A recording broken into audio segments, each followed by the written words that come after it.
नमस्कार, मैं हूं Pankaj Matpal, certified financial planner और चार्टर्ड वेल्थ मैनेजर। स्वागत है आपका मनी कुमार के इस नए एपिसोड में। आज मैं बात करूंगा आपसे क्रेडिट रिस्क फंड के बारे में। ये क्रेडिट रिस्क फंड क्या होते हैं, क्यों ये अचानक इतनी चर्चा में आ गए। जैसा कि नाम से ही लगता है क्रेडिट रिस्क, तो कितना रिस्क होता है, किस तरह के इन्वेस्टर्स को इन फंड्स में इन्वेस्ट करना चाहिए। लेकिन इससे पहले कि मैं अपनी बात स्टार्ट करूं, एक बार आपको फिर से याद दिलाना चाहूंगा कि यदि आपने हमारा YouTube चैनल मनी कुमार अभी तक सब्सक्राइब नहीं किया है तो उसको जरूर सब्सक्राइब करें। तो चलो बात करते हैं क्या होते हैं क्रेडिट रिस्क फंड।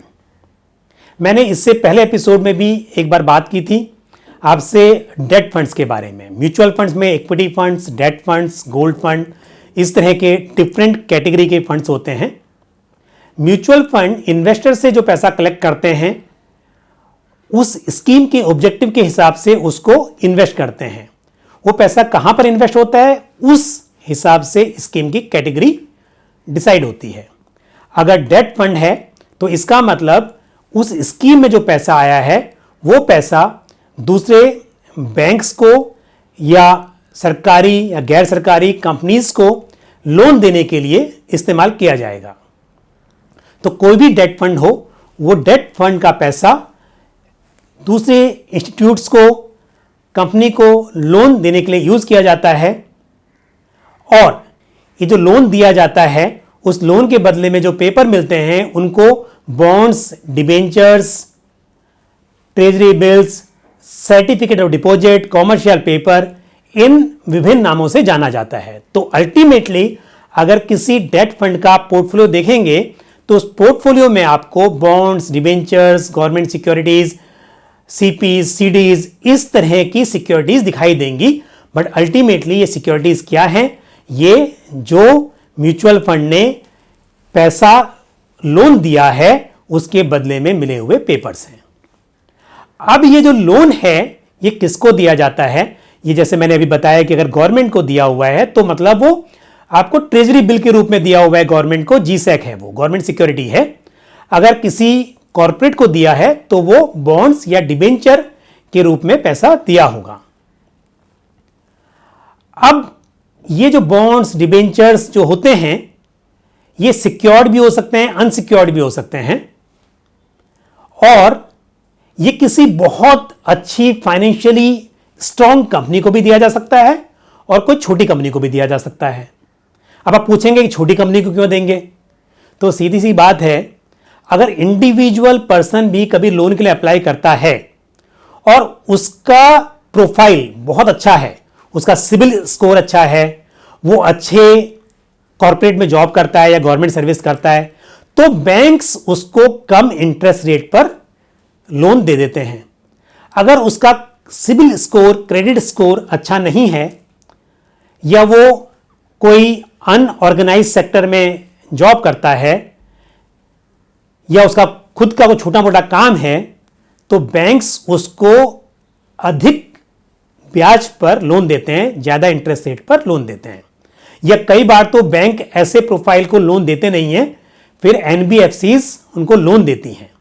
बैंक्स या एनबीएफसी जब ऐसे लोगों को लोन देती है जिनका प्रोफाइल थोड़ा वीक होता है, जिनका सिबिल स्कोर जरा वीक होता है, तो उनको मालूम है यहां पर पैसा डूबने के चांस भी हैं, लेकिन यहां पर इंटरेस्ट ज्यादा वो चार्ज करते हैं ताकि जो पैसा डूबे वो भी ज्यादा इंटरेस्ट से रिकवर हो जाए।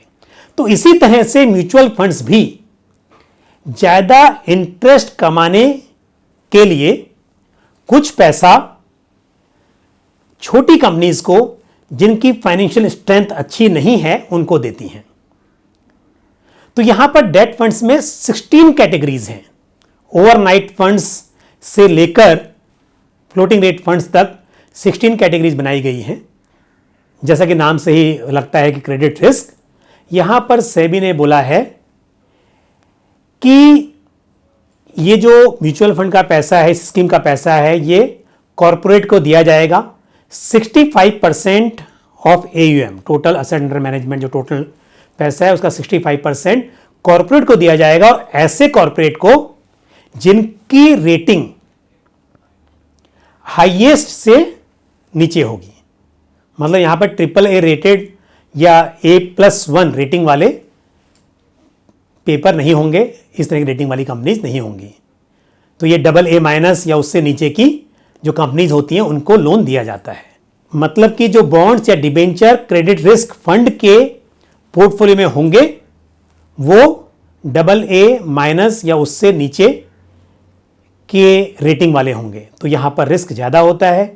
ये जो कंपनीज होती हैं कई बार डिफॉल्ट कर जाती हैं, मतलब कि जो इंटरेस्ट है वो टाइम पर नहीं दे पाती, और कई बार तो पूरा जो प्रिंसिपल अमाउंट है वो भी नहीं दे पाती है।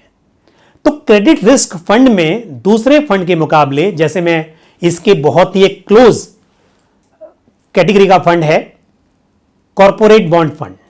कॉरपोरेट बॉन्ड फंड भी सेम है, जो कि कॉरपोरेट को लोन देगा, जो कि मतलब कॉरपोरेट के बॉन्ड्स या डिबेंचर में इन्वेस्ट करेगा, लेकिन वहां पर 80% पैसा वो अच्छे रेटिंग वाले कॉरपोरेट को देने में यूज होगा। ये जो कॉरपोरेट बॉन्ड फंड्स हैं, यहां पर जो अंडरलाइंग सिक्योरिटीज होंगी वो हाई रेटेड कंपनीज होंगी, और जो क्रेडिट रिस्क फंड होंगे वहां पर जो अंडरलाइंग सिक्योरिटीज होंगी उनकी रेटिंग अच्छी नहीं होगी, मतलब कि वहां पर रिस्क ज्यादा होगा। तो रिस्क क्यों लेते हैं? रिस्क इसके लिए लेते हैं कि हमें रिटर्न ज्यादा मिले। बट अगर आप मोस्ट ऑफ फंड्स को कंपेयर करें तो क्रेडिट रिस्क फंड के रिटर्न्स बहुत ज्यादा कुछ एनकरेजिंग नहीं है लॉन्ग टर्म में। तो फिर पैसा डूबने का खतरा है, रिटर्न्स बहुत ज्यादा नहीं है, मतलब कि रिस्क एडजस्टेड रिटर्न्स बहुत अच्छे नहीं हैं। तो मेरी सलाह यह है कि इन्वेस्टर्स को क्रेडिट रिस्क फंड में ज़्यादा इन्वेस्ट नहीं करना चाहिए, या फिर ऐसे इन्वेस्टर्स जो रिस्क को समझते हैं, जिनका बड़ा पोर्टफोलियो है, उसमें से वो अगर ये समझते हैं कि थोड़ा सा रिस्क एक्स्ट्रा ले लिया जाए, उसके बदले में अच्छे रिटर्न्स एक्सपेक्ट कर सकें, तो फिर ऐसे इन्वेस्टर्स अपने पोर्टफोलियो का 5-10% क्रेडिट रिस्क फंड में इन्वेस्ट कर सकते हैं। बट यूजुअली इन्वेस्टर्स को डेट कैटेगरी में अगर इन्वेस्ट कर रहे हैं तो मेरी सलाह होगी कि आप overnight funds, liquid funds, gilt funds या banking and PSU debt funds जो हैं वहां पर इन्वेस्ट करें। क्रेडिट रिस्क फंड में वही इन्वेस्टर्स एक्सपोजर लें जिनको इसकी जानकारी है और जो अपने पोर्टफोलियो में थोड़ा सा डाइवर्सिफिकेशन चाहते हैं।